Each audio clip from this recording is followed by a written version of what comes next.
Hello. If you have found the ideas I discuss interesting and useful, perhaps you might consider purchasing my recently released book, Beyond Order, 12 More Rules for Life, available from Penguin Random House in print or audio format. You could use the links we provide below or buy through Amazon or at your local bookstore. This new book, Beyond Order, provides what I hope is a productive and interesting walk through ideas that are both philosophically and sometimes spiritually meaningful, as well as being immediately implementable and practical. Beyond Order can be read and understood on its own, but also builds on the concepts that I developed in my previous books, 12 Rules for Life, and before that, Maps of Meaning. Thanks for listening, and enjoy the podcast.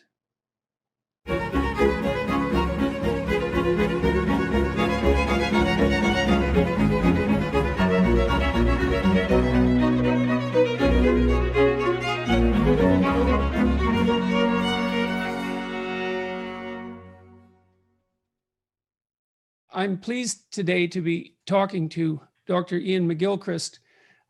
I met him in 2018 in London, and we had the good fortune to have a relatively brief conversation, which was taped and put on YouTube, and it was very productive. And so now I get to talk to him again, and hopefully for a longer period of time. Iain is a psychiatrist. Dr. McGilchrist is a psychiatrist, a former fellow of All Souls College, Oxford, an associate fellow of Green Templeton College, Oxford. He's lectured all over the world. He's published a number of scientific papers. He's most well known for his book, The Master and His Emissary. And I think you have a copy of that. I asked you to get that so that you could show people The Master and His Emissary, The Divided Brain in the Making of the Western World, which is an analysis of hemispheric specialization and its philosophical and scientific significance. And he's working on a new book, which I have and have started to read. I'm a long ways into it at the moment, called The Matter of Things, which will be forthcoming at some point in the future and will shape some of our discussion today. He's published broadly, scientifically and publicly, a study of paintings of subjects with psychotic illnesses. That's coming out, I believe. I'm planning that. And a series, and also forthcoming, a series of essays about culture and the brain. So welcome. Thank you very much for agreeing to talk to me. Oh, it's a huge pleasure, Jordan. Thank you very much. So one of the things, I was rereading the introduction to your new book this morning, and I was struck by many different topics, but I was particularly interested in your conception of attention. And so you talk about attention as something that in some sense brings things into being.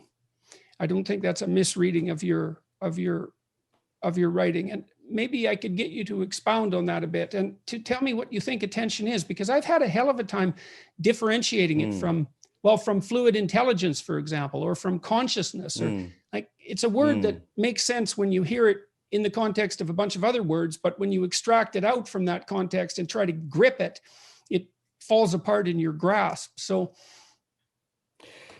I think one could say that attention is the way in which the individual disposes his or her attention. It's a disposition of one's consciousness. So attention is how you dispose your consciousness towards the world. And when I was researching The Master and His Emissary, the book that's now 10 years old, I came across this fascinating thing that one of the most fundamental differences between the hemispheres is their way of attending. And it didn't entirely hit me at the time how important it is. But we can talk about that later. But you were asking the rather sort of interesting philosophical question about how attention helps to bring things into being. And I think it does, both generally and rather particular, in a very particular sense in the left hemisphere.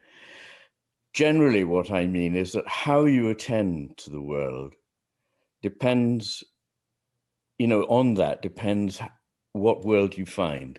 The qualities of the world that comes to your attention is determined by the quality of the attention you bring to it. And so not only that's that, a very significant statement. I was talking to someone the other day who's somewhat theologically minded, and he was also very interested in the role that attention played in constituting the world. I mean, you pay attention to things that you value one way or another. And what that means is that the world tends to manifest itself in relationship to your value structure. And that's a very troublesome idea in some sense with regards to our conceptions of the objective world, because it's not easy to parse out what's objective when what manifests itself to you is dependent in large part on what you value. It's very complicated to sort that all out. Well, possibly very much later, we can come to the question of what objective and subjective mean and how one can. I think it's a mistaken dichotomy. I think one can interpret the words in important ways that give them meaning. But I think to think of just being an objective world out there and a subjective world in here is one of the problems with modern Western philosophy. But to come back to the creation of the world, I was going to say that not only does it sort of bring into the world that you know, which is, after all, by definition, the only world you will ever know, but it also changes who you are. So the quality of the attention you pay changes you, the attender. So it's a very profound difference. And in the first book, The Master and His Emissary, one of the things I was expounding was how this business of attention creates a whole distinct world. So the hemispheres have evolved to two different sets of values. You mentioned values, and it's very germane. They have different reasons for existing and therefore have different things they respond to. And what I have tried to explain in that book is that this gives rise to a whole way of seeing the world and a whole world, which is not just for the individual, but also at times it becomes the way of looking at the world for a whole culture. Because of course, we're, as individuals, never entirely distinct from our culture. We're partly created by our culture and make it what it is. So it's a very fundamental thing. Well, you take pains in The Master and his Emissary to promote the idea, or to call attention to the idea, that something extremely mysterious is going on in relationship to hemispheric specialization. So it's a very ancient phenomenon. Yes. Many creatures, or most creatures with developed nervous systems, have a bifurcated brain. And the hemispheres differ substantially in terms of their neuroanatomical structure. And the question arises, why is it necessary, assuming that differentiation of structure reflects some profound differentiation of function, why is it necessary to look at the world, so to speak, in two ways? And why is it so necessary that bifurcation is conserved across evolutionary history? You'd think that one way would be sufficient, but it doesn't seem to be. And so the first question is, why do you have to look at the world in two ways? And the next question might be, well, what are those two ways? One of the things you outlined that's particularly fascinating to me is that the right hemisphere seems to be specialized more for what you don't know, whereas the left hemisphere is specialized more for what you do know. And I've sort of defined knowing pragmatically. You know something if you undertake an action and the outcome is what you specified. And you don't know something if you undertake an action and the outcome is other than what you specified. And that sort of reflects that novelty organization division that was Goldberg, I believe, that originated that the neuropsychologist.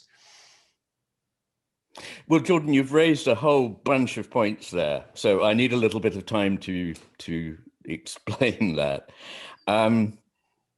First of all, every neural network that we know of is asymmetrical, going down to the very most basic network that we know and the most ancient one that we know. Nematostella vectensis, a sea anemone that is 700 million years old, is already asymmetrical in its neural network, and that's the earliest neural network we know of. And it's true of insects, it's true of worms, it's true of, all the way up to human beings.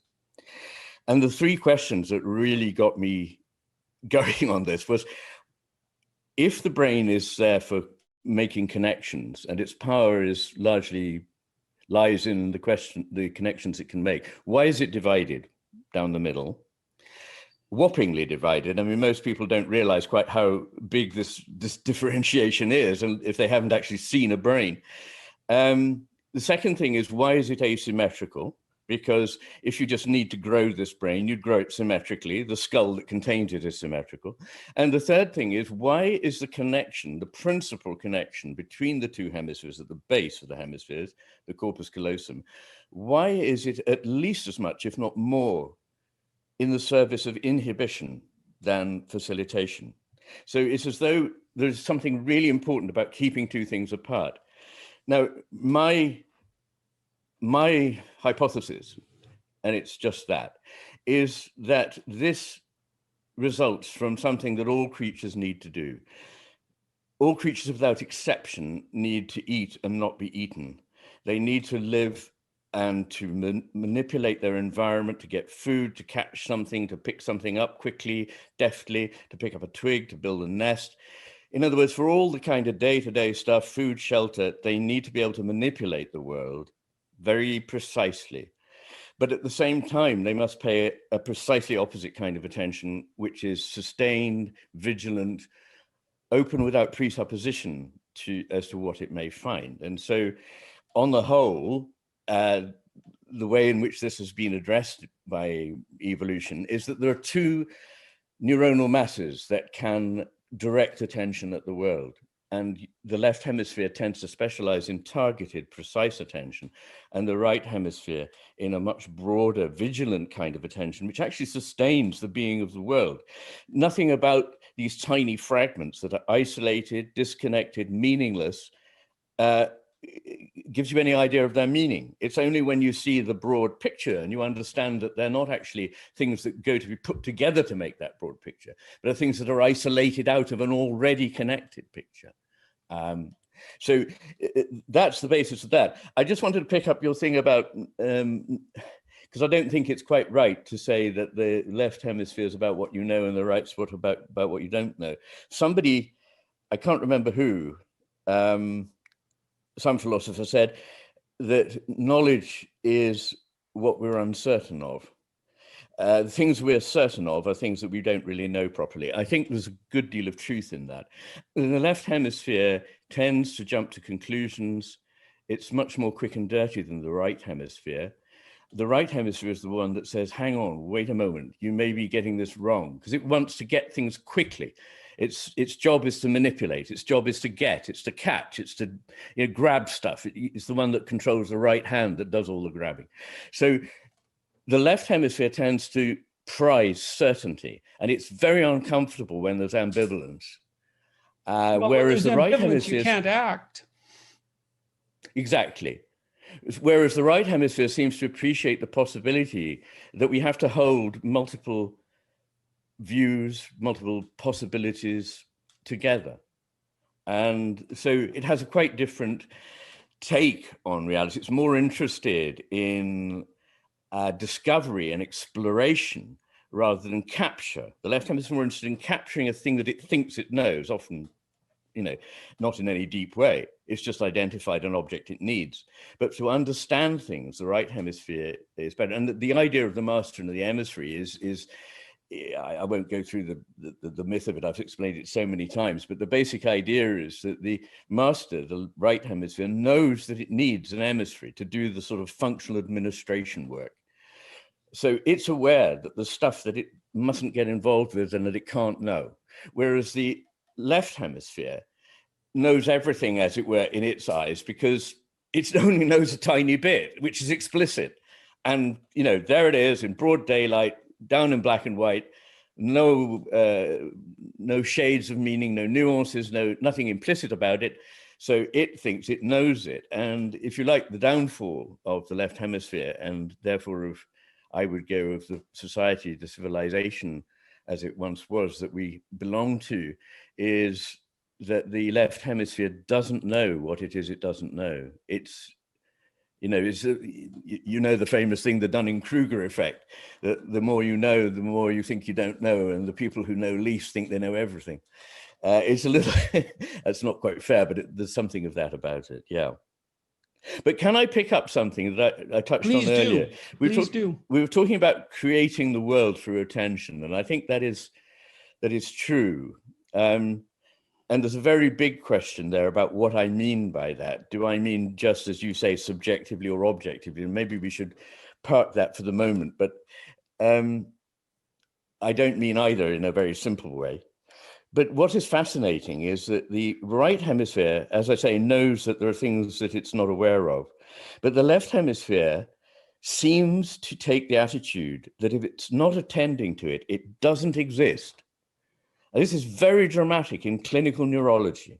So people who've had a right hemisphere stroke, they not only, as it were, don't now pay attention to something, but they deny that that thing ever existed. There's wonderful, very rich accounts of patients.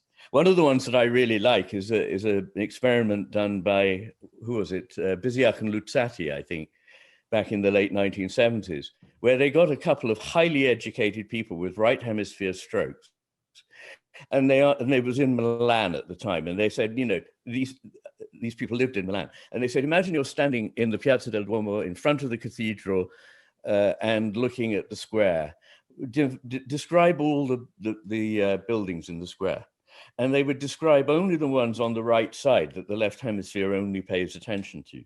Whereas, but I need to say for the viewers that the right hemisphere pays attention to both halves of the world. So when you have a left hemisphere stroke, the world is relatively preserved globally.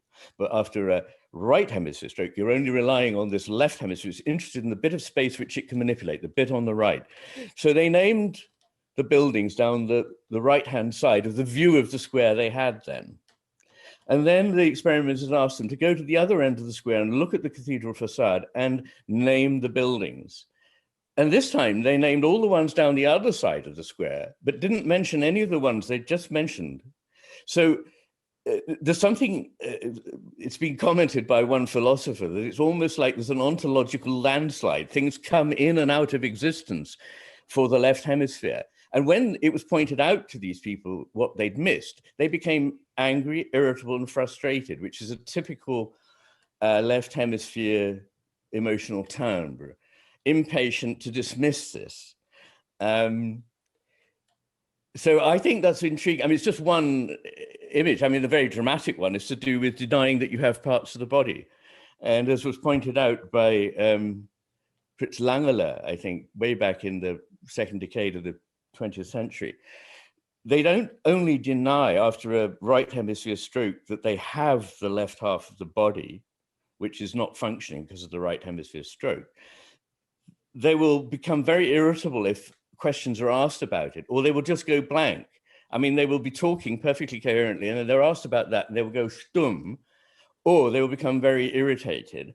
And if you force them to recognize that they have a body on that side, although they're perfectly intelligent people and they know they must always have had a left half of their body, they will deny it. And he says it's as though they never had a left half of the body. It's not only that it's not there now, it never was for them and never will be.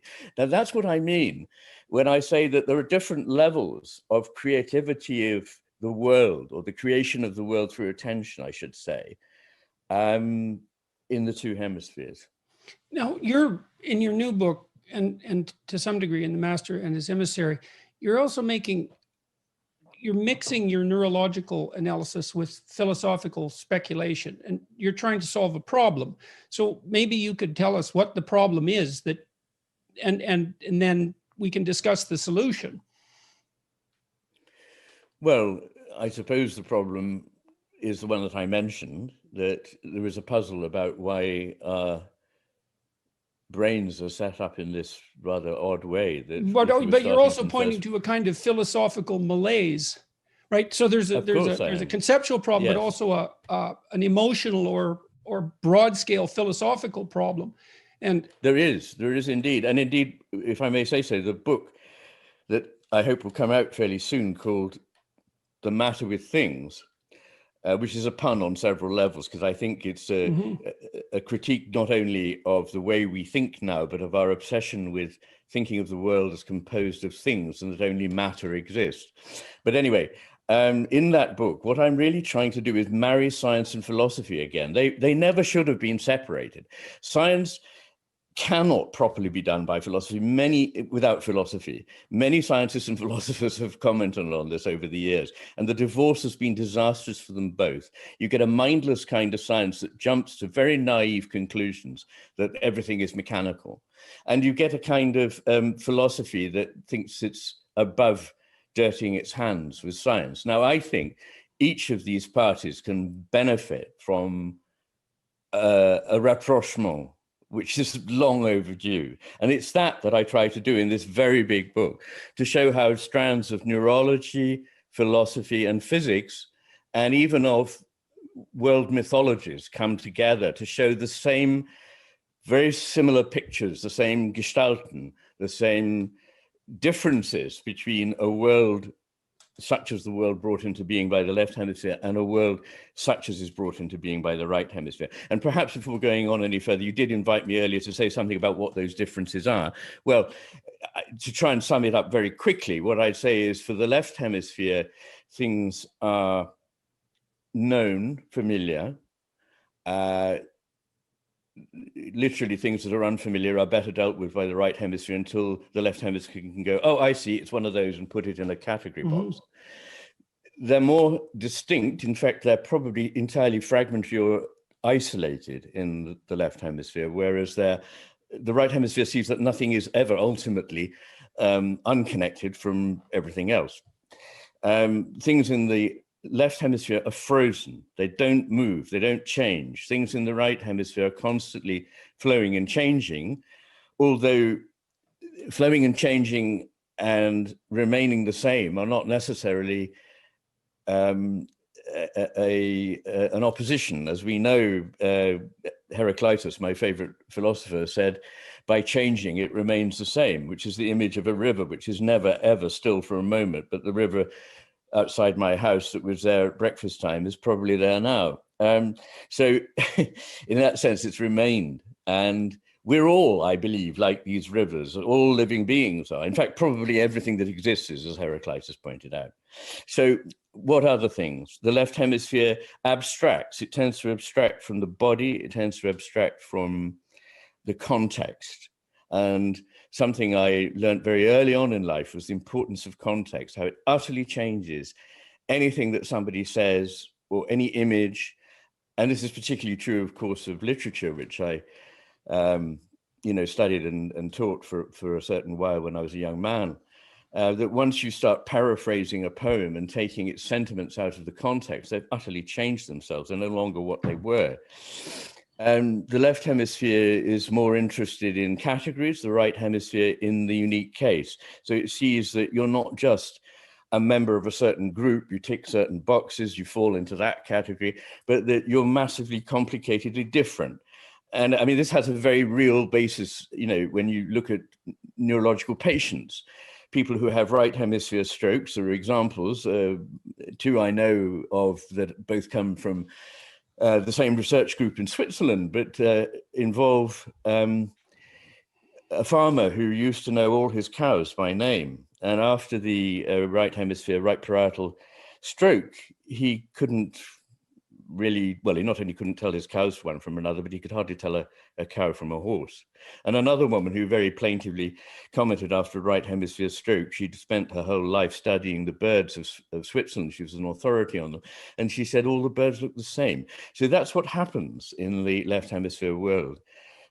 Quality is replaced by quantity. Uniqueness is replaced by the category. And then again, the left hemisphere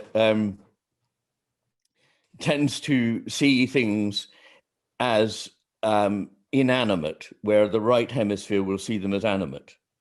Well, a category implies, in some sense, that the members of that category are indistinguishable, right? Because otherwise you don't have a category, you just have particularity. And so you can imagine that, I mean, to understand this completely, you have to understand to some degree what categories are for, what categories are for, at least in part. You put things that you can act towards the same way in the same category. And so young children might think of cats and dogs as dogs, all of them as dogs, because they're cuddly, pettable entities. Not because they have 4 legs or because they have fur, but because you interact with them the same way. Then you can differentiate cats and dogs as you get a little older. But the first category, dog, which is pettable things, is a perfectly reasonable category. And you can imagine that once a categorical structure has been imposed, that it's easy just to see the category. I wrote an essay in my new book, which is called Beyond Order, about the function of artists. And I believe that part of what artists do, and I think this is maybe, you can tell me, but I think it might reflect the differences that you're talking about. When I was a kid, I lived in a small town, and I can remember all the houses on my block.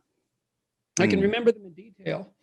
They're familiar to me as individual entities. But now that I'm an adult, I've lived on this street for like 20 years, but the houses are indistinguishable to me. I can't see them as different entities.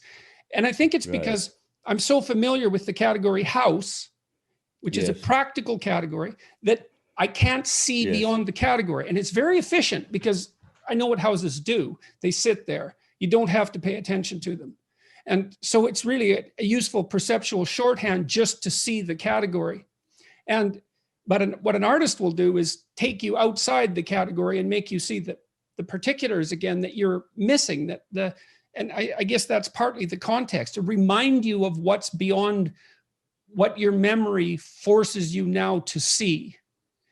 And is that akin to this distinction that you're making between the left and the right? Well, it is a distinction. It's a related distinction, but not exactly the same distinction.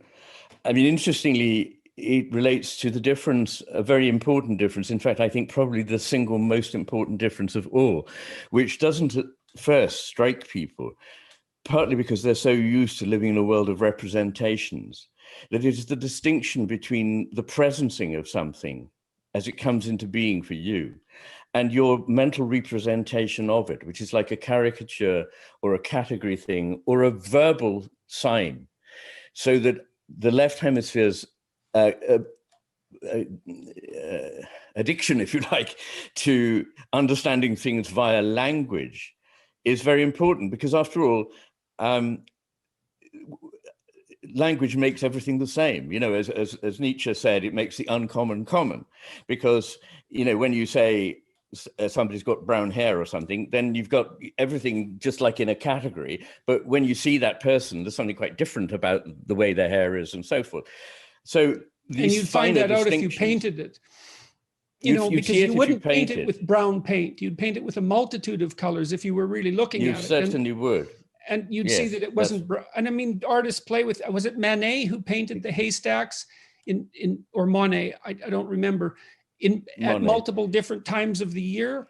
And the haystack, I mean, the shape was the same, but the haystack was completely different. And that's really, in some sense, what he was portraying was the category is haystack, but the reality is extraordinarily complex.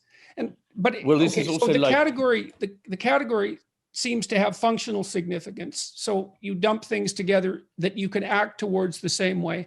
And then a word is labeled on top of that to serve as an even further compressed shorthand for that category. So you have a complex world that's multitudinous and too complex to even see.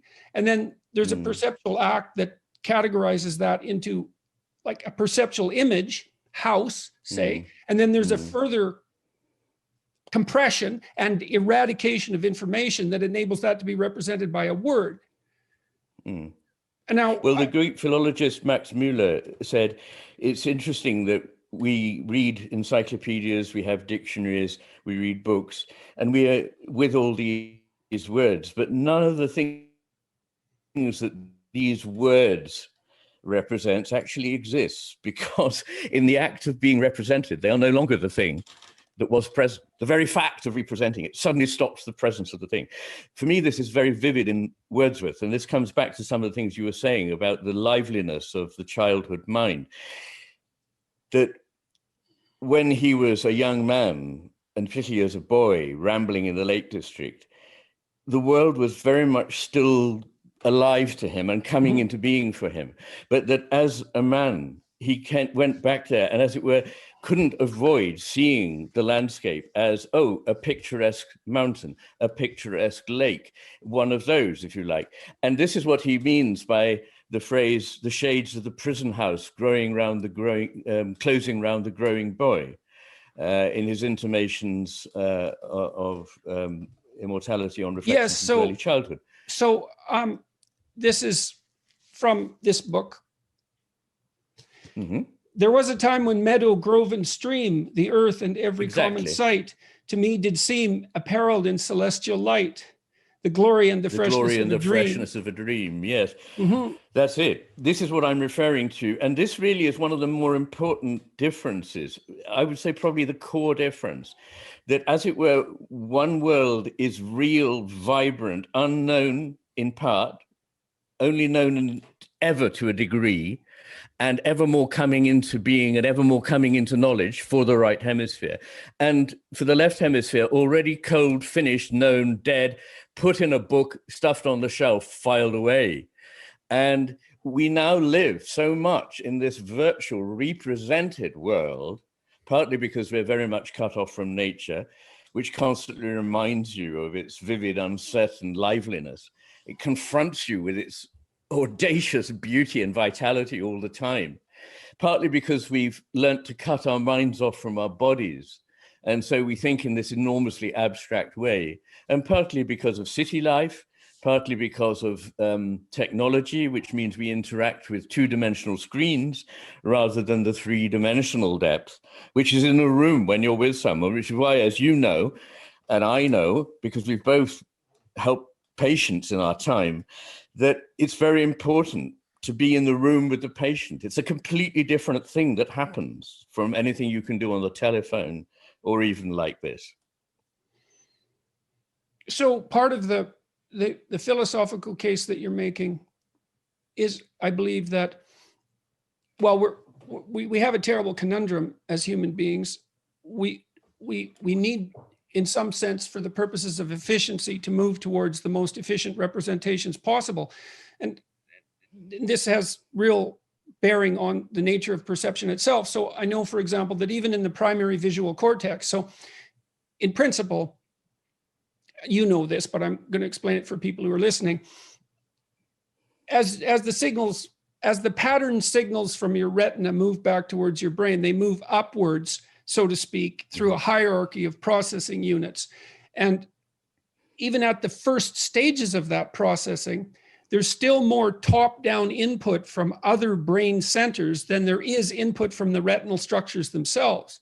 And so what that implies is that even at the beginnings of perception, if you think about it as being built up from perceptual elements up towards the whole gestalt, which isn't exactly accurate, but it'll do for now. Even at the beginnings of the visual process, there's more input from what's inside than there is from the external world, so to speak, or at least as much. And then what seems to happen as we age is that increasingly that perception becomes solipsistic. And so we're only seeing what we know. And that's extraordinarily efficient because it's very hard to build up a new perception. You have to really investigate something in detail to see it anew. Whereas if it's the same old thing that you've seen 10,000 times, you can already use what you know. And it's not surprising you'd be annoyed if you were forced to jump out of that, because there's a tremendous amount of work that has to be done if you want to see something for the first time again. Well, as we both know, people would rather deny obvious truths than let go of a cherished belief. So that's certainly right. And we don't perceive the world as, in a naive way. We come to the world with our history, with our vast range of experience. And so, as you say, there's top-down effects on the lower end of things, or the lower end of perception from higher cognitive functions. But that's an image of something very important to the philosophy I try to put across in The Matter with Things, which is that in order to understand any element in experience, it's at least as important to see what holes it goes to make up, or potentially can go to make up, as it is to see what it turns into when you break it down. In fact, often it's not very revealing to find out what happens when you break it down. And so in a way, psychology suffers from that. It's like psychology is a discipline that consists, at least in its present form, mostly of disparate experiments which demonstrate very particular things about people, about how people behave in very particular circumstances. But there's nothing, there's very little that unites that back up to something that isn't merely fragmentary observation. And so it's very difficult to get a grip on. And there's billions of potential separate observations. And they're not that helpful in some sense. Well, it's all part of the world picture, which from the philosophical point of view is the purpose of the long book, which I sent to you in manuscript, The Matter with Things.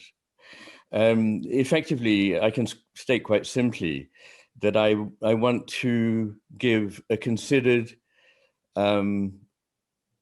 response to the philosophy of our age, which is that there is only matter and that things are understood by reducing them to their parts, and this doesn't change them.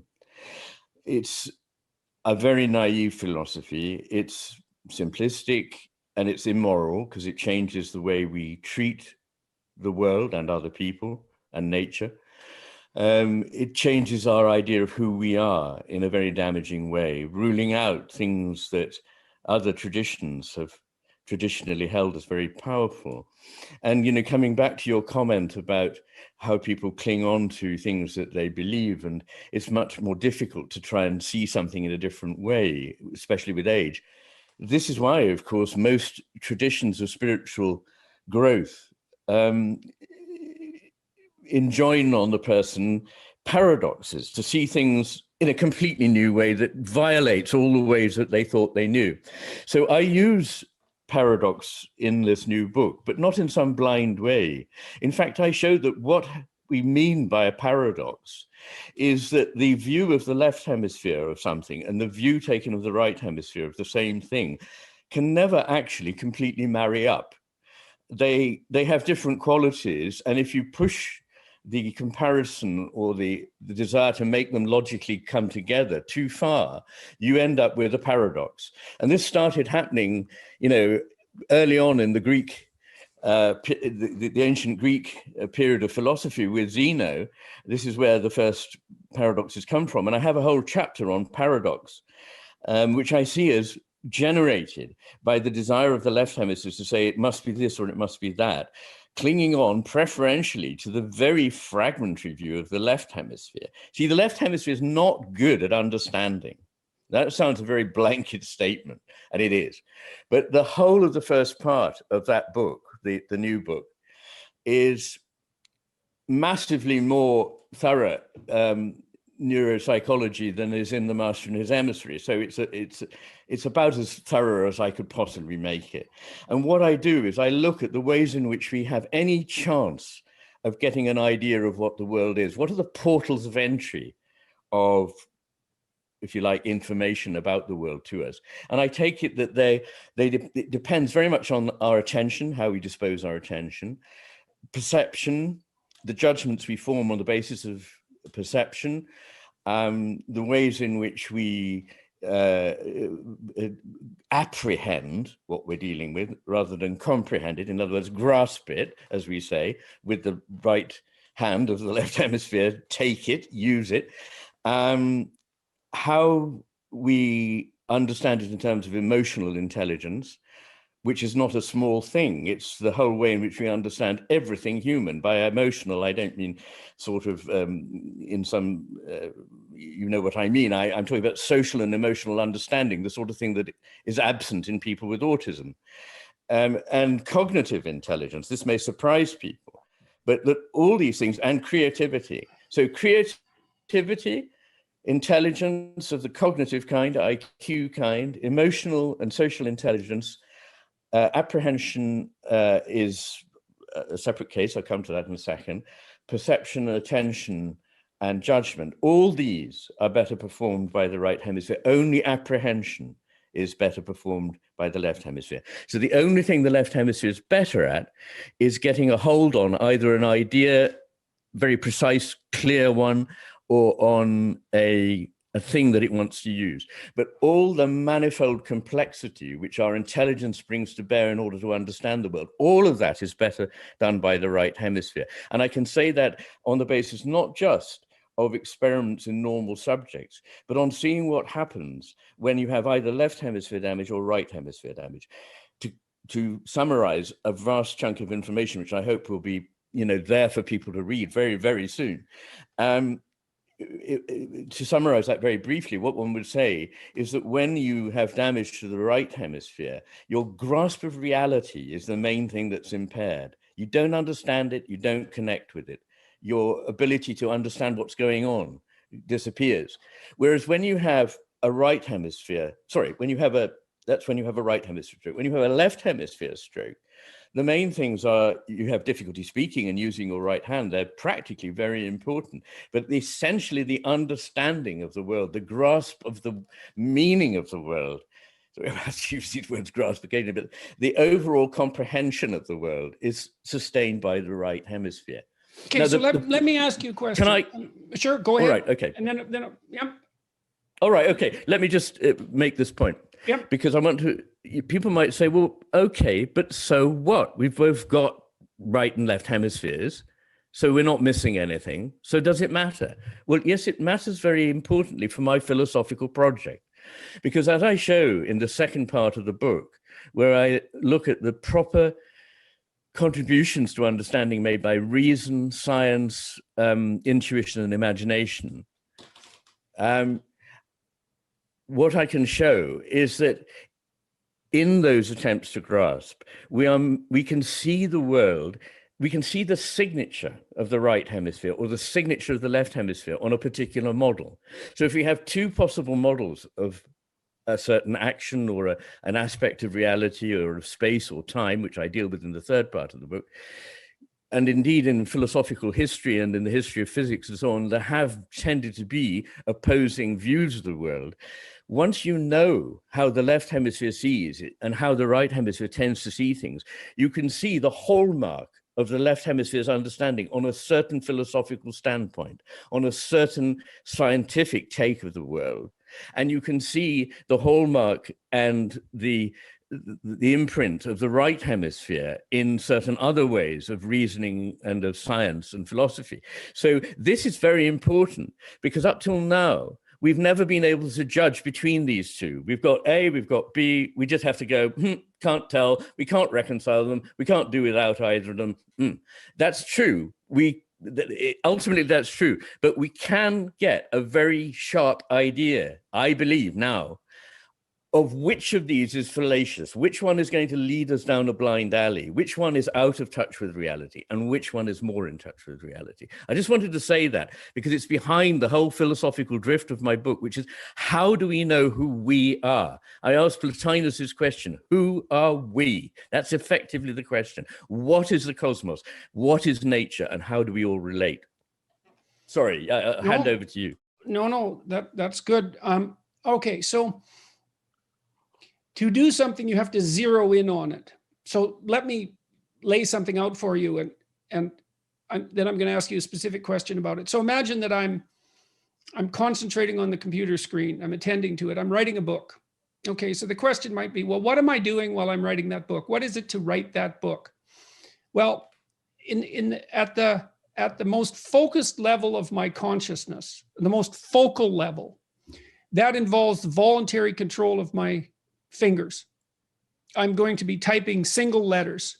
And there are muscle movements that are associated with that, but I don't really know what the muscle movements are. I know how to move my fingers. That's the highest level of resolution I can manage. I can press T with my left hand and H with my right hand, and with these two fingers.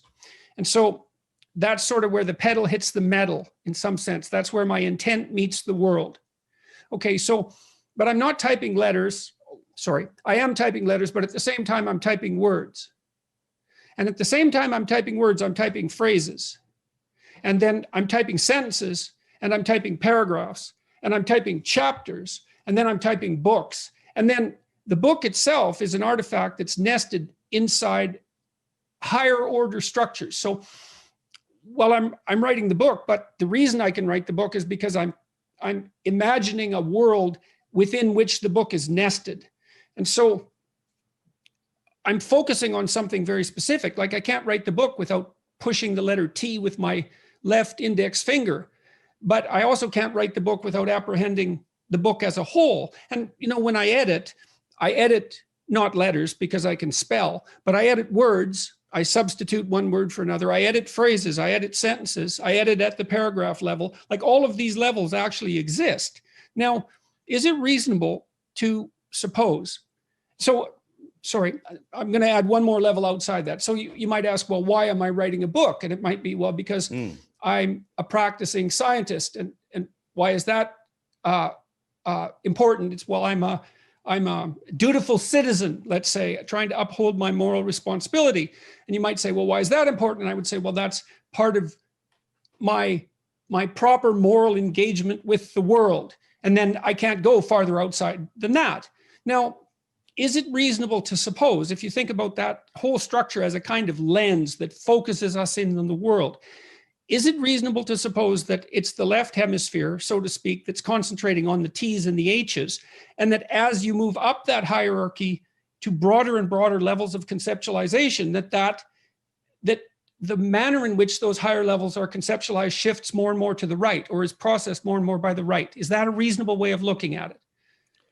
I think you could, but I'd need to sort of gloss it a bit. I mean, what you've beautifully described is what the right hemisphere knows, and which John Muir summarized by saying, if you try to get hold of any one thing and pull it, you find that it bring with it the whole of the rest of the universe. Yet that sentence you're writing is informed by your personal history and the history, therefore, of your culture, and therefore, and so on and so on and so forth. So everything that has gone to make you is present in that business of the book. And so you're not, of course, at any one time aware of more than a tiny bit, but there's a very fallacious and superficial argument that if you're not conscious of it, in that sense of the word conscious, then somehow you're not doing it. But of course you are. The whole thing emanates from what I call the field of view. Now, suppose rather than, we can take the example of the typing, but you wouldn't be able to type at all if you were thinking about what your fingers were doing. But nonetheless, it would be stupid to say that you're unconscious while you're typing. Of course you're not unconscious. Somebody playing a Bach fugue has got to use all their fingers and their hands, and their feet at the same time. And if they concentrated, they could only concentrate and focus on one finger. Of course, that would stop the whole music for a start. But they're conscious, of course. They're just as conscious when the whole thing's happening as they are if they think about the finger and stop it. So what this illustrates is what Alfred North Whitehead was keen to point out, that as soon as we master something, we relegate it to another part of the mind that we don't any longer have to focus on, and that the focusing of attention is costly. He said it's like cavalry charges in battle. It should only be done rarely. You need fresh horses, and it comes at a high cost. So that's a good analogy, because you build a little machine. The things that we do unconsciously are in no way inferior stuff. So, for example, the Bach fugue is not inferior. When a surgeon is learning, he or she has to be very conscious of what he or she's doing, the actual business of the hand cutting.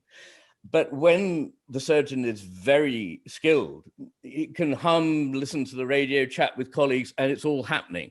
Similarly, a chess player, a bad chess player, has to be conscious of every move, but a really good one is not unconscious. It's very, very highly conscious, but it's not focused. Now, my distinction to, finally answer your question, is that focused attention, this focal attention on the detail, is what the left hemisphere does. It can only take in about 3 degrees of the attentional arc. So it's incredibly limited. And as Whitehead says, it has its uses in an emergency, but really it's not a satisfactory way for living. And what I think is happening is that we are now more and more saying anything that I'm not actually focusing on right now doesn't exist. All the implicit stuff, all the unconscious stuff, all the things that go to make up the richness of our both cognitive and emotional and embodied selves isn't really important. We focus down on this tiny bit that the relatively unintelligent left hemisphere knows about and is aware of. So when I say conscious and unconscious, I like to say, don't think of these as two separate realms, like, two tanks with perhaps a trap and things can pop up from the lower tank into the higher tank or whatever. But instead think of it like a stage, and there's a spotlight, and the spotlight may just illuminate one part of the stage, but the rest of the stage hasn't gone anywhere. It's still there, and you just need to move the spotlight and suddenly it's there again in the middle of what you're thinking about. That's how I would see that question. Okay, so let's go back to this typing example again. So when you learn to type, you're going to be paying conscious attention to pushing the T's and the H's. As you learn to type, you start perhaps being conscious more of, maybe you're attending at the level of the phrase. Like, you don't have to be consciously attentive to those things you've built automated machinery for. Now, they say when kids learn to read, it isn't enjoyable to begin with because it's effortful to learn to process the letters, and it's effortful to learn to process the words. And it's not until they can automatize the letter and word processing, and so they can read the word at a glance, that they start to be able to be conscious of the phrase and the sentence. And that's when they get the meaning from the text. And that's when it starts to become enjoyable, right? It's not just effortful. And then, so the consciousness of a reader isn't consciousness of letters, and it's not consciousness of words. It's consciousness of something like the interplay between sentences and paragraphs. And it's like your consciousness floats above the highest level of automatization that you've been able to manage. Does that seem reasonable to you? Well, I mean, when you're playing a musical piece, for example, you don't pay attention to what you've practiced because you've got that. You pay attention to the sequencing of what you've practiced. And the greater a musician you are, the higher up in the abstraction hierarchy you can focus because you've automated all the lower stuff. Well, now, yes, and that comes back to what? I'm sorry. No, I'm trying to get the relationship between that and the hemispheric specialization. Well, I think I've done my best to point out that the right hemisphere is the one that is able to attend to the whole gestalt. Ultimately, is dealing not in fragmentary entities that have to be put together, but in gestalten that already exist and are nested, so that you go down from one level and you find another. Famously, you can go from the body to the organ, to the tissue, to the cell, to the organelle, to the, and each of these at each stage is a whole that has its own qualities and its own rules, really, and works in a semi-autonomous way. So there's always freedom between the levels of understanding. There's always space. It's rather like the gaps in the structure are where the light gets in. If you tighten everything up, then you've got total darkness. So what we're trying to do all the time is to know enough to be able to act, but to leave it open so that we can know more and really understand where we are and what we're doing when we're acting. So I think these are significant differences between the left hemisphere, which is utterly goal-directed and very direct in the way in which it achieves or aims to achieve its goal, and the right hemisphere, which is sustaining this and also seeing the goal in a wider whole. The reason of typing these letters is not just to make the keys go up and down and to have a bit of paper at the end of it, but because you want to influence minds that are now unaware of this, but will know about it soon. So I think it's the difference between this again, Whitehead says as a civilization advances by the number of actions that can be made automatic or below the level of, sorry? Without thinking.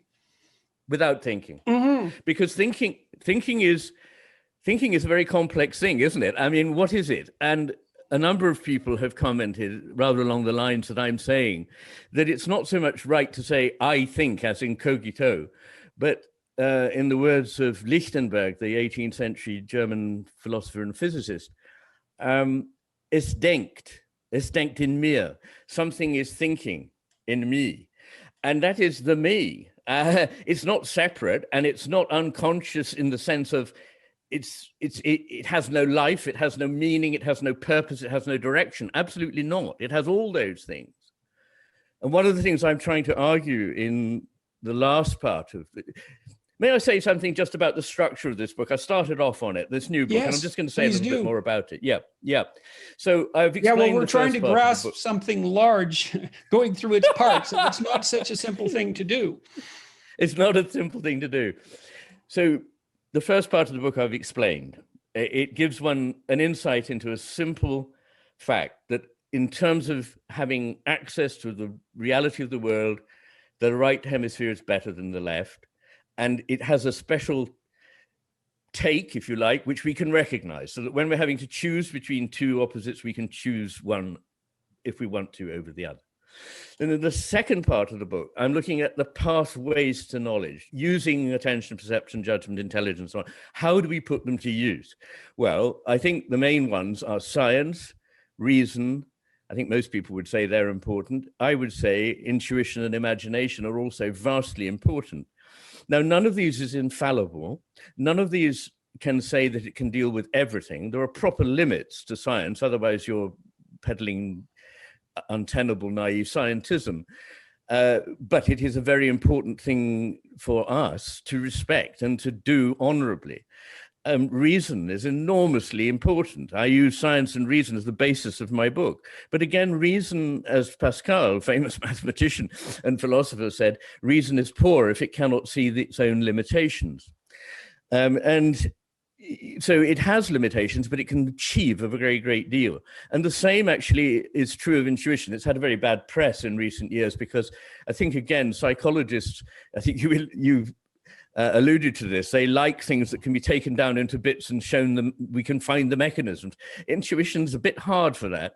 And imagination has been, again, relegated to the sort of children's play box, that this is something to do with fantasy, whereas in fact I argue that quite the opposite, that whereas fantasy may be an interesting decoration on things that we already know, and the left hemisphere can do that, imagination is actually how we go to meet the world and understand it, and we have to imagine it into being. There is no alternative. If we are not imaginatively engaged with the world, we just can't see a lot of things that are there. Well, so we need to use all of these. We need to use all of these faculties together, not just one or two, as we now do. Sorry, carry on. Well, I wanted to comment on your discussion of imagination and the manner in which it brings the world into being. So we've already discussed the fact that the realm of your experience is dependent to some degree on your attention, and that's associated with intent. And intent seems to me to be, it's future oriented. To have an intent means to attempt to move from one place to another. And hypothetically, it's a better place because why move otherwise? And so to act in the world with intent means that you're playing out something that's imaginative, because to posit that one thing is better than another and therefore want to move towards it, you have to have imagined up a better world. And so what that means in some sense is that we're always meeting the world in a way that imposes our imaginative attempts to make it better upon us, upon the world, but that also brings the world into being. And so, and I guess I'm saying that because I'm trying to grapple with the why of your book again. you're implying throughout, and more than implying, that we have a paucity of viewpoint that's demotivating and dangerous. And you're implying as well that has something to do with our obsessive concentration or utilization of left hemisphere functions.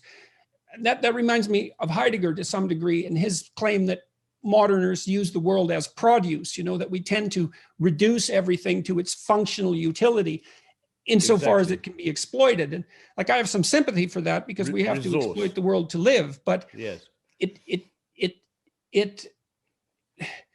so let's say we do lose something by being specific, and narrow, we gain something, which is functional utility. What do we do about that? You're trying to understand it and why it is. What do we do to fight against it? Well, that's a whole separate question. But at the moment, I'm trying to unpack what the problem is and okay. Well, I won't push. Okay, I won't push past that for now. Then that's. I mean, quite what we do about it is the $1 million question, and we may not be in a position unless we radically alter the way in which we think about the world, understand it and feel it and experience it and interact with it. We may not have a world in which to live. So it's a pretty important topic. But so having sort of more or less, as it were, gone over what are the portals to understanding, what are the paths to understanding, I then, in the part 3, which is really, if you like, the reason we've had parts 1 and 2, you can't get to part 3 without them. But when you get there, we want to know, so what is the world like? And so I look at the structure of the world, the theories about it, and what we can tell from physics and from the hemisphere hypothesis, what parts of it we may be perceiving with the left hemisphere and what we may be seeing with the right. And I look at the structure in the sense of the coming together of opposites and the very interesting philosophical question of the relationship between the one and the many. And then in the rest of the book, I look at time, space, motion, meaning largely flow, but all kinds of motion, matter and consciousness, value, purpose, and the sense of the sacred. Now, I argue that these elements like consciousness are not secondary, they're not derivative. It's actually irrational to suppose they are. Reason is on the side of the fact that they are ontological primaries.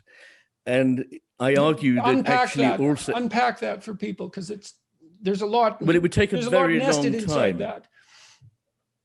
Well, I can unpack the phrase. What I mean by ontological primary is that it can't be reduced to other terms. It can't be said that as long as you look at a brain in a certain way, you can work out what consciousness is. Consciousness is sui generis. It is of its own kind. It is not something that is derived from anything. It has to be a primary constituent of the universe. This is not a particularly any longer controversial view. It's held by many philosophers now in the form of panpsychism, in which something like consciousness is in the cosmos, and the cosmos perhaps exists inside consciousness, not my consciousness, but a consciousness field. And there are plenty of neuroscientists who say this too. Colin Blakemore, not known for being kind of away with the fairies, but they say this too. But I would also argue, and it's a perhaps harder thing to make comprehensible in a very short space, but that actually values are things that are there. They're not things we make up. They're not things that are like, I rather like that. They are built into the drive of everything. And I think that the cosmos has drives. You can describe them in all sorts of ways. It has the fact that it changes and moves in certain ways according to, quote, laws, which may actually not be laws, but maybe temporary habits. We don't know. They may be evolving too. But the very fact that this thing has this energy to evolve, to differentiate, to produce differentiation within union, this is a value of a kind. You can't get behind these. And most of our values other than those of utility, this is good for me and I want to have more of it, which is what the left hemisphere is devoted to. Most of those other values are not reducible to sheer, material greed or feathering your own nest. They're often actually the things that are vastly important. Probably the whole point of the being consciousness at all is to come to appreciate the meaning of truth, goodness, and beauty, to have a sense of something awe-inspiring, which is really what we mean when we talk about the sacred, that we're humble enough to say we don't know everything, and we probably will never know. I mean, why should we? That's also a totally irrational idea, that our brains are so constructed that we should know everything. I mean, a mouse might think that if it could think that much, it would think it knows everything, but it doesn't, and we're evolving. There may be creatures in the future who think, what the hell did Homo sapiens in 2021 know, So I just want to get back into the frame that not all the things that matter to us, they are enormously important aspects of a universe that is not dead and static unless given a push, not without purpose, not without meaning, not without value. These things are in the grain, in the warp and the weft of the cosmos. Of that I'm certain. And the job is for us to find this. And most philosophers, wise people, sages, whatever you like to call them, in the past have adopted a view of the cosmos, which is exactly the one that one would expect the right hemisphere to hold, which is one in which things are not always certain or known, they're changing, they're interconnected, but the whole thing has a meaning. It is not a heap of fragments that don't mean anything. The modern malaise. So that's really where I'm driving at. If you see, that's the philosophical goal, is to help people see something that I think they already intuit. I mean, that was a response to the master in his emissary. Apart from people enormously movingly writing to me saying things I never thought I would ever hear from writing a book, like your book changed my life, and I'm sure you've had this too. But people saying, what you're saying, I kind of knew. I've known this, but I couldn't find any way of articulating it. Mm-hmm. Well, there's a reason why you couldn't find a way of articulating it, and that is articulation in language is controlled by the left hemisphere. It developed very good tools for mapping out the world in a way that is very useful to its purposes. But the important things are hard to articulate in words. They're implicit meanings. All the deep things like love, religion, poetry, music. How do you say these in words? How do you say them in language? But they have extraordinary meaning and power. They're the things we live for, not for the things that we can say, put down in a notebook, if you know what I mean. So what's driven you in this direction, do you think? I mean, you made a very large number of claims in that last section of thought. Yeah. For example, you've come to the belief that value is somehow implicit in the structure of being. That's what I understood, yes. What you said, and correct me if I'm wrong. And that it's, no, that's right. Okay, that it's unfolding across time. And I mean, I've been thinking about that exact issue an awful lot. Do you? It's very difficult to formulate this question. So imagine that we're drawn towards an ideal. Human beings are drawn towards an ideal. And imagine that you can detect that draw by your own dissatisfaction, in part, is that you don't feel you're living properly, or your conscience is bothering you. You feel that there's something more to be attained. You're embarrassed at your insufficiencies, right? So there's this ideal that's pulling you onward and judging you at the same time. And that ideal might be, well, the ideal human being. That's one way of thinking about it. And that's partly why I got so interested in hero mythology. I mean, is it a reasonable conclusion of your line of thinking that the notion of the ideal human being is somehow built into the structure of the cosmos? I mean, because the classic, no. I don't know how to. No, it's not. No, I don't think that at all. I want to scotch that immediately.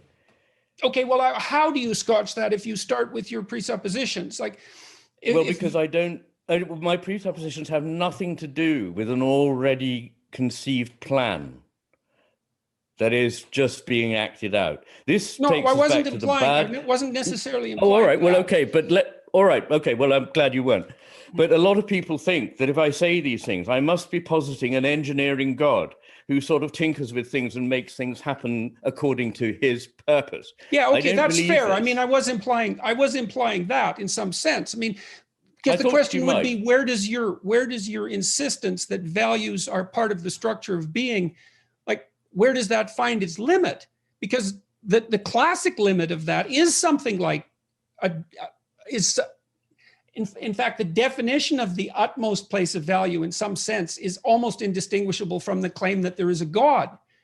And so, well, a God is not the same as an engineering God. And I take enormous pains in the book. It costs me more than anything I've ever written to write the chapter called The Sense of the Sacred, in which I try to help people to a place where they can understand why people use this extraordinarily difficult word, God. You know, it's not a satisfactory term, but it's the term we have to name an aspect of our experience that, if we don't name it, disappears from our lives. And that's not to say that there isn't something there that merits whatever we mean when we say divine. I mean, we haven't defined what we mean by divine. And we're back in the nets of language. We're trapped in the nets of language, as Schelling said. But what I'm suggesting is that, as Whitehead suggested, and come on, Whitehead was also the co-author with Russell of the Principia Mathematica. He wasn't a fantasist. He had this, I think, incredibly deep idea that whatever one likes to call the divinity, God, whatever, is the thing that the cosmos has relation with. Relation is at the core of being. I even argue that relation is prior to the relata, prior to the things that are related.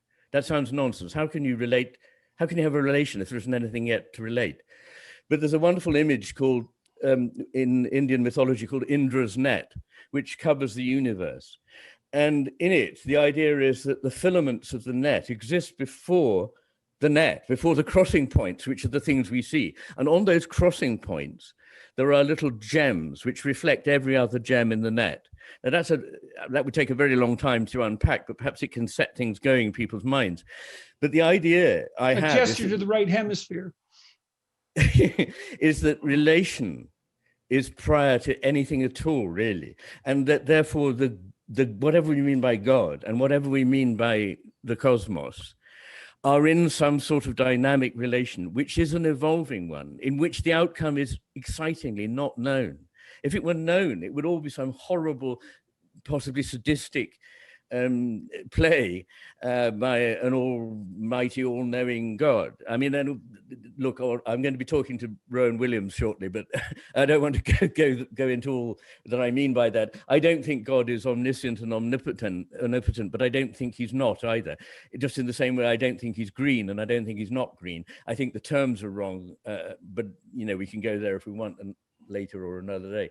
But the thing, what I'm really saying is that God is discovering, becoming, unfulfilling whatever God is through the relationship, which classically in most religions is described as love, which is after all just like a form of gravity in the world of life and emotion, rather than just in the world of the so-called inanimate. So that therefore we are coming into being, God is coming into being, and we're necessary to one another's coming into being. It's not that God does a bit to us and then we do a bit back to God. It's like, I've read a very good book, I keep mentioning it, by a young microbiologist in America called Kriti Sharma, called Interdependence. And she argues very importantly that it's not just that, certainly it's not just that an animal or an organism molds its environment, nor is it just good enough to recognize that while an animal affects and shapes its environment, the environment shapes the animal or the organism, but that this is not a, turn by turn process. It's not that the animal shapes the environment, which would then in its turn shapes the animal. It's an entirely simultaneous process of coming into being, of co-creation, if you like. Now, this idea of simultaneous coming into being is an ancient one, but I think it's a very deep one philosophically and a very important one. So that And if accounts for people your think- objection to the idea of the omniscient determining God. Absolutely, absolutely, because the God has the God would have no creation. Creation is not really just the unfolding of something that's already there. Creation. What's the name of the book? Genuine... What's the name of the book by the microbiologist? It's just called Interdependence. It's by Kriti Sharma. Can you spell her last name? Sharma. It's quite a short read. Okay. I'm mentioning her quite a lot these days. Okay, so let me ask you a question. Now, I'm going to try to pack up what you're doing, and so again, tell me if I'm wrong. So we have these opposed viewpoints of the world, paradoxical viewpoints. They're expressed. They make the hemispheric differences necessary, or they're a consequence of the hemispheric differences. If there wasn't a paradox, we wouldn't need the two hemispheres. We need these two different ways of looking at things. We're in danger of tilting too far to a left hemisphere view.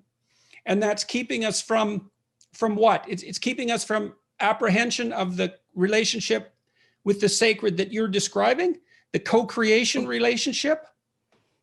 Well, is that reasonable? Well, it's ruling out so much. I mean, I can't begin to tell you, but you can imagine all the things that this very reduced, abstract, schematic, bureaucratic, essentially it's a bureaucratic, you push something, it has an action on something else, and, we can predict the outcome, we can organize it. That's the left hemisphere's vision of the world. Inanimate stuff that it can move about. Very much the Industrial Revolution was a kind of acting out in the outer world of the world picture of the left hemisphere in some ways. I talk about that more in The Master and His Emissary, but it's phenomenally successful. It's ruling out everything, really. It's ruling out our ability to understand, to see at all. I mean, a number of very important people, one of them, Goethe, said, thinking is good, but seeing is so much better. And I think we just don't see things anymore because we don't expect them. We don't understand them. We've ruled them out from the word go because our world picture doesn't contain them. And if you stop doing that and start attending in a more flexible way, you find there's a massively complex and fascinating, rich, nourishing response to your attention. It's the absence of that causes the meaning crisis, which is constantly being bandied about. Well, the Egyptians, is a meaning crisis. The Egyptians knew that. The ancient Egyptians knew that. Yeah, because the god Horus is the eye, and its attention, and it is Horus that revitalizes Osiris, and he's the god of structure.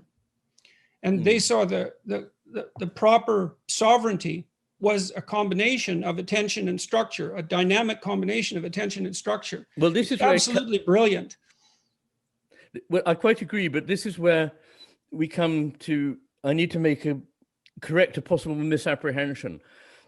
There is absolutely nothing wrong with the view of the right hemisphere. It's in fact necessary. It's part of a dialectic backwards and forwards between these two ways in which things can be built.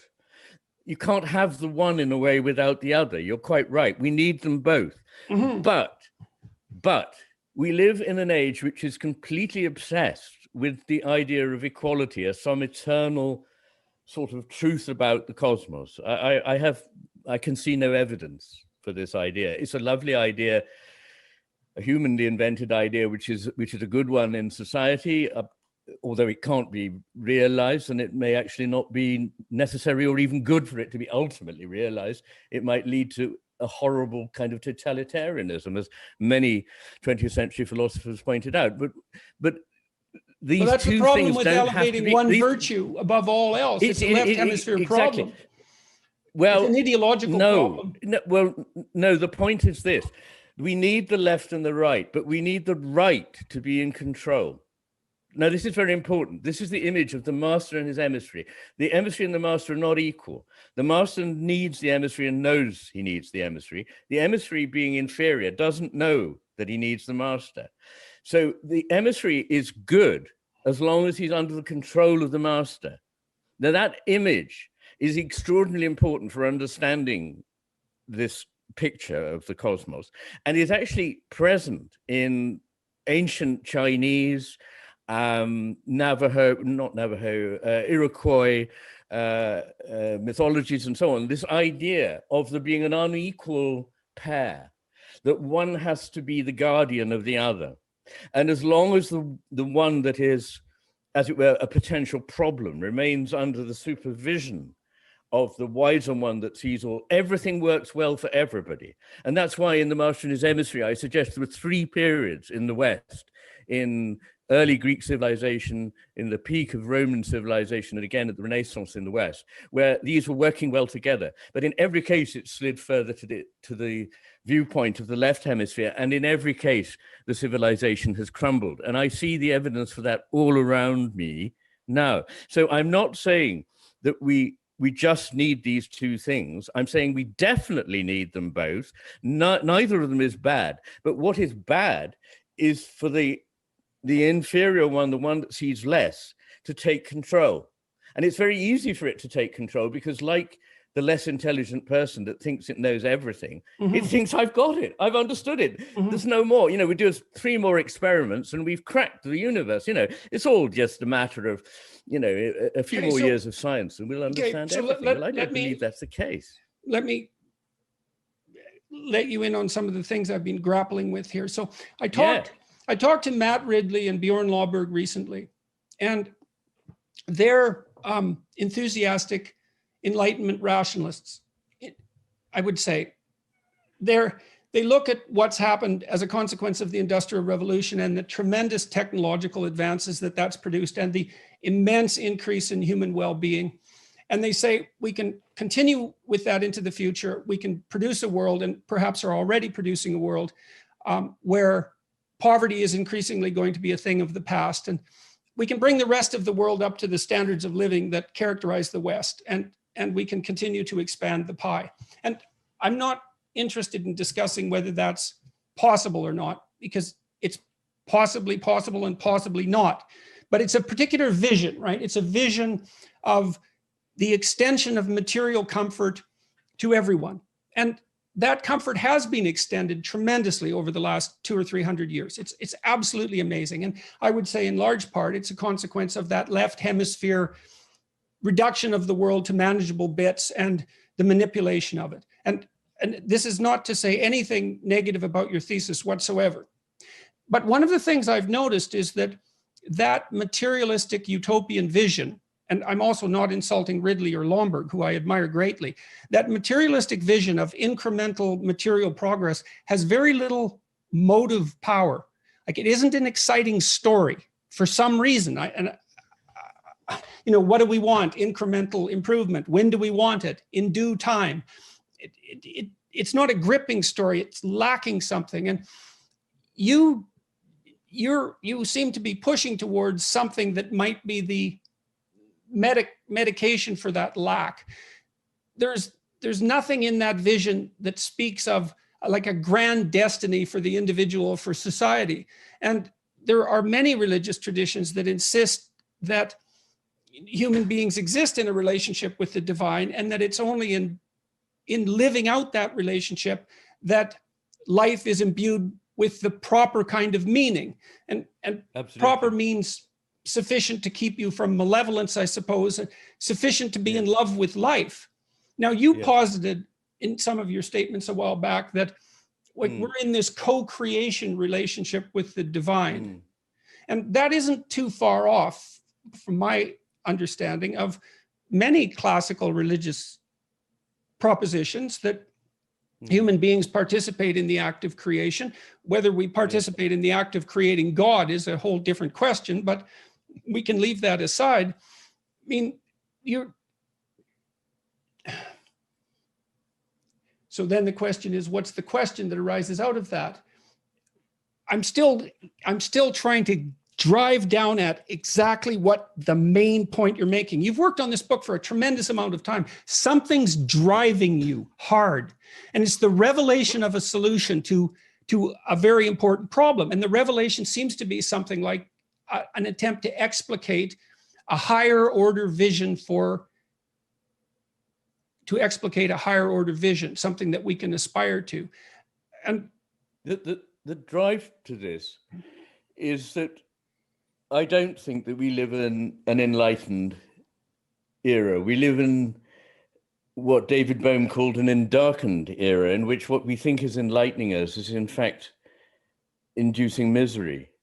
The strange thing is that unarguably when people are enormously poverty-stricken, and of course one needs then to define what poverty is, are people who lead the lives that their ancestors have lived as hunter-gatherers. Are they poor? Or do they only become poor when their whole world is ripped apart and they're brought into the nearest large industrial slum and have no bearings on the life, no relationship with the world, no pride, and their health suffers and they kill themselves? So what is poverty? That is a very important question first.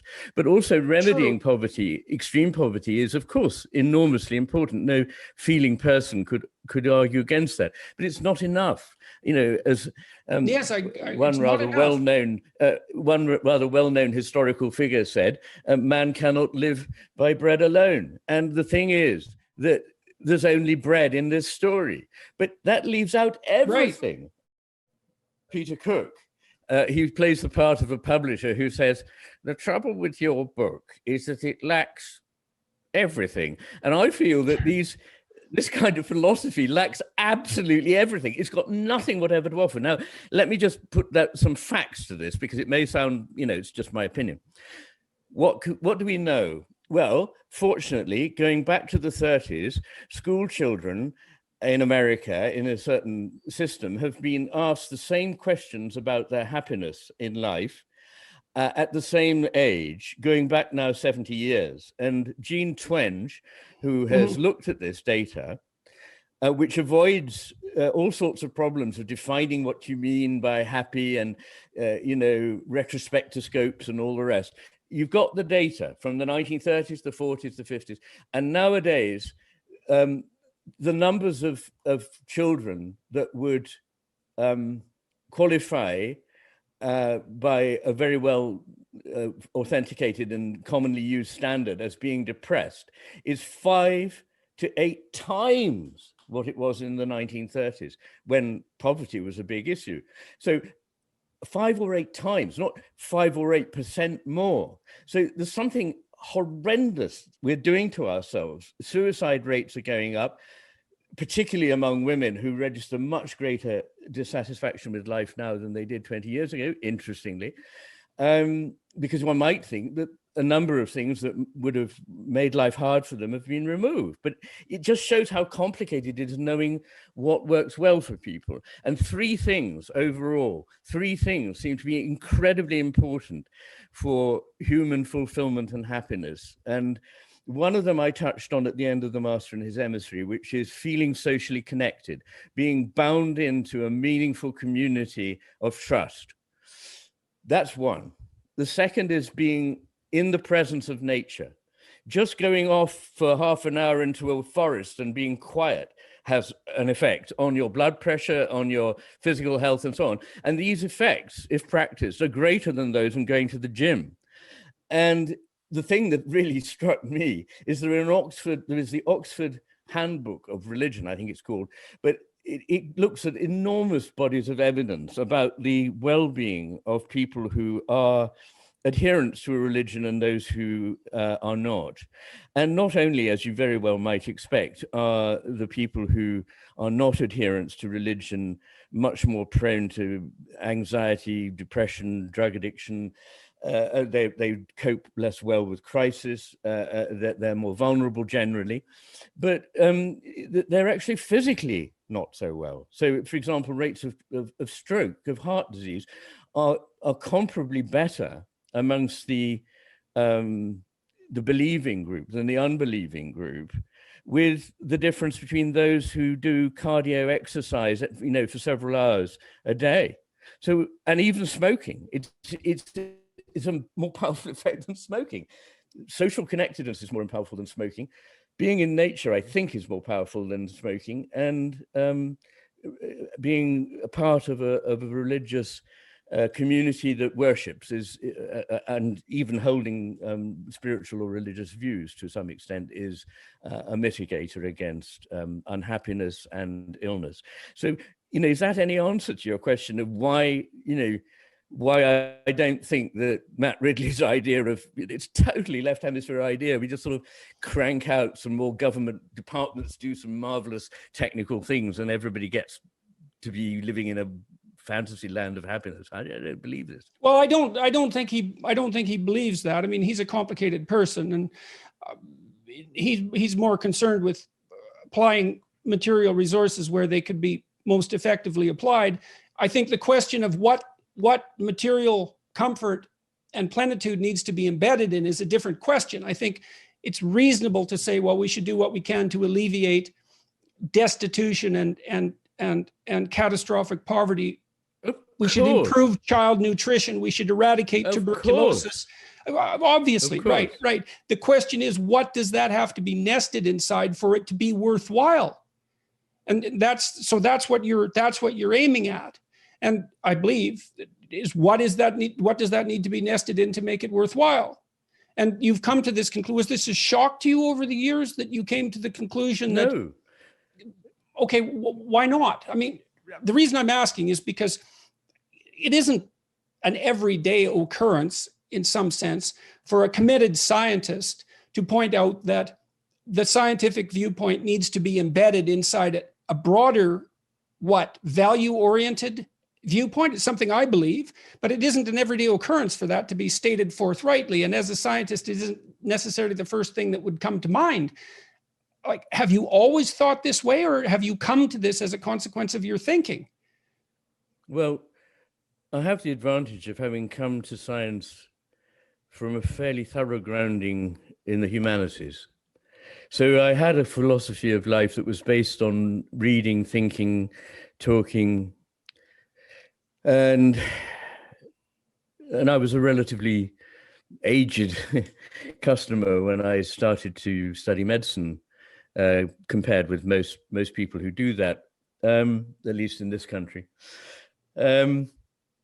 So I brought a background which has always been my passion, an interest in philosophy, but not just a kind of forever analytic philosophy in which it's more or less like sort of angels dancing on a pinhead and breaking everything down to the tiniest parts. This doesn't really particularly interest me, but a kind of more human philosophy, which doesn't become theology, but which is open to the idea that there is more in the world than we can know or understand. But it does sound. It sounds like it is that it has become theology. This isn't a critique. Like it's an attempt to observe what you're telling me. It's not a critique at all. I'm trying to understand this. And well, it depends what you mean by theology. You see, I don't think the most important part of a relationship with God is necessarily theology. I'm not disrespectful of theology, but you claim that I've read a lot of, for example, the Kabbalah.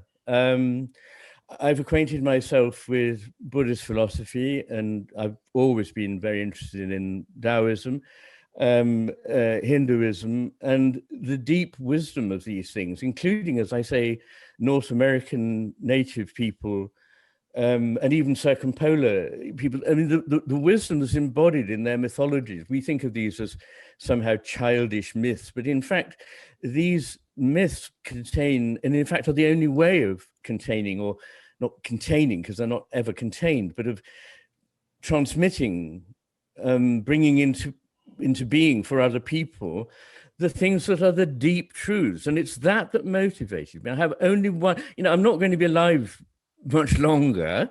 I mean, I'm not in imminent danger of dying, but I mean, we're all actually here for an extraordinarily short time. And there was great wisdom in the past in having a memento mori on your desk, a skull. And we're not here for very long. And it behoves us to behave and to understand the world in the most fruitful way for human fulfillment and happiness, and for the greater fulfillment of whatever it is that we sense in whatever is around us, in the being of the world. And the word cosmos keeps coming to mind, which also in its root means beautiful, because I think what one sees when one looks at the natural order is that it is, as scientists and mathematicians are constantly saying, it's outstandingly beautiful, complex, and orderly. Why? Where does that come from? Well, I don't pretend to have an answer, but I see the difference is between people who think they know the answer and people who don't. I'm one of the people who don't think they know the answer, so please don't ask me what the answer is. I think I would disqualify myself from having anything worthwhile to say if I thought I had the answer. The difference in life is not between atheists on the one hand and believers on the other, but it's between fundamentalist believers and fundamentalist atheists on the one hand, and people who often call themselves honest agnostics on the other. That openness of mind, that willingness to acknowledge that one doesn't know everything, that one's reaching and searching for something, is far more fruitful and spiritual to me than saying, I know it, it's written down in this book, and these are the rules.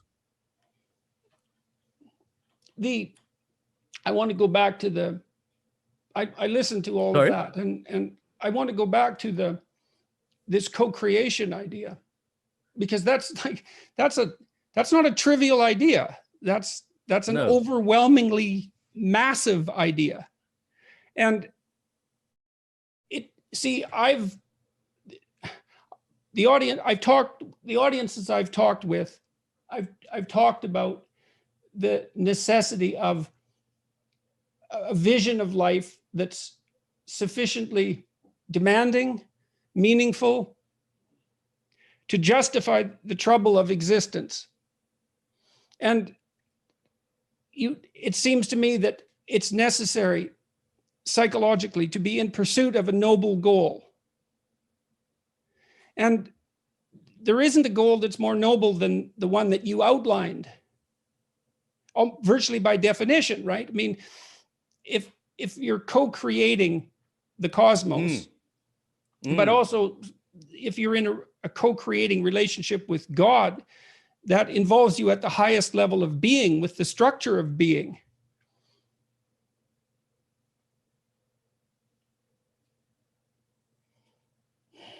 Well, again, because we're talking inevitably in shorthand, because this is why this book is so colossally long.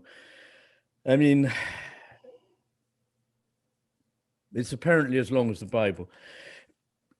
The reason I had to do that is that what I'm doing is nothing less than this. I'm saying the whole way in which you are taught by your education, by science, popular science, not by quantum physicists who have a very much more sophisticated grasp of philosophy, but by the sort of 19th century mechanists who still dominate biology unhappily, a version of sort of engineering, if you ever like. This is not a good way to think. This is not even likely to be true. It doesn't answer to any aspect of experience of the world except the most tinily detailed. So, for example, what I think is that the whole structure of things is infinitely complex and has many recurring loops in it. And when you try, and it just an organism is like that, or even a cell, or even, part of a cell, an organelle, is amazingly complex. The number of interactions, the number of chemical reactions that are going on there is colossal, and they all have cascades that interact with one another. However, if you take from this very large picture right down to the tiniest bit of light, you can see a little chain of arrows. This leads to that, leads to that. You can't see all kinds of other things going on. And you can identify that. And that's what we're good at doing. And we say, if I interfere in that, I can cause something to happen, which might be beneficial, for example, to somebody who has a health condition. So I'm not saying there's anything wrong with any of this. Again, I come back to, there's nothing wrong with the left hemisphere. There's only something wrong with it when it adopts the hubristic cloak of knowing everything. And when you said scientists are not often heard to voice the sort of things that I'm saying and that you are saying, I'd like to say that physicists very often do, but that biologists relatively less often do now, although in the early part of the century, there were many great biologists, such as J.B.S. Haldane, his father, John Scott Haldane, Conrad Harold Wallington, Ludwig von Bertalanffy in Austria, who saw a very sophisticated vision of the living world, of biology. But what happened was, because there were great successes in molecular engineering after the war, this vision, which, as I say, is technically correct, that you can interfere as a detail and do something very valuable.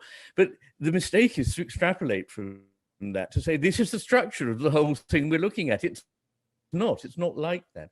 There are at least 8 or 9 ways in which a living being is not like a machine. So I am sorry that scientists diminish themselves by adopting this very narrow vision of what life is, because after all, the whole point of science, as Schrödinger said, is to answer the question, who are we? And if it's not answering that question, and it's not assumable into an answer to that question, it's not really getting us to what the meaning of our life demands from us, that we have not an answer to the question, who are we? Not an answer to the question, what is the meaning of life? Of course, by definition, there isn't one, but the very knowledge that we have to strive for it and not lose sight of it is very, very important. There's a saying in the Midrash, you're not obliged to finish the work, but you are not permitted to cease from it. And I think that is, I would say that is my vision of what I do. I think it's what all seekers after truth have to do, whether they're philosophers or scientists. And, I would love science to be more scientific. The curious thing is I honor science deeply. And I think that it has nothing to lose by making, being a little bit humbler than it is, by accepting that there is a lot that is deeply puzzling, and that the more we know about physics, for example, the more we understand what we don't know. And it's not scientific to rule out certain ways of thinking, to say that thinking in terms of organic wholes, in terms of gestalten and so forth is somehow not scientific. No, it's just not the way that a certain very narrow form of science is practiced.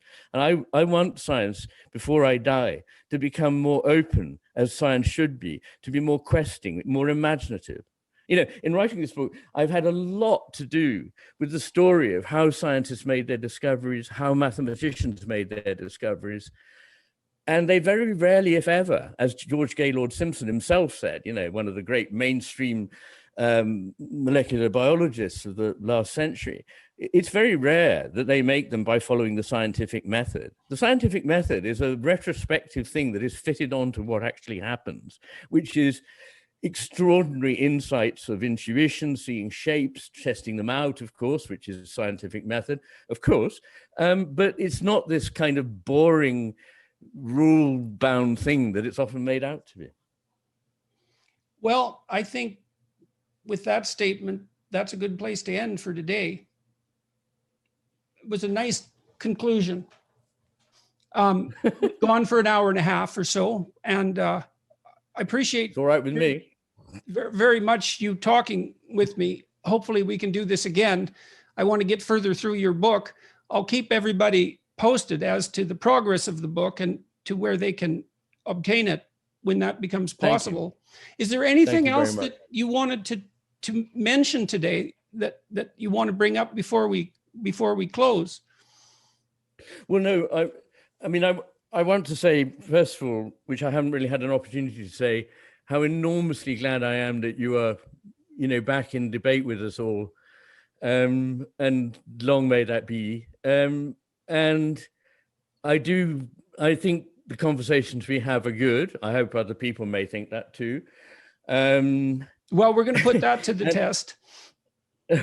And I'd like to just draw people's attention to the fact that in the last 6 months, it is 6 months, I think, 6 or 7 months, we've developed something called Channel McGilchrist, which is a place on the internet where you can find out more about my stuff. You can see talks, lectures, podcasts, things I've done, what I'm, and generally keep up to date. There's a forum there where you can enter into and discuss my work. There's a place where you can ask questions of me. So once a month, I answer 4 questions out of a list of things that members of the, because you can either be a non-member or a member, but if you're a member, you can ask me a question, which I will then spend quarter of an hour answering. So, you know, that's my attempt to try and give back something that isn't just, you know, the odd book every 10 years. So well, we'll make sure that we put the links and all of that in the description of this video. And with any luck, we'll get a chance to talk again in the future after we've both digested this and this conversation. So. It was really good to see you again. Much. Oh, and you. Thank you. Thank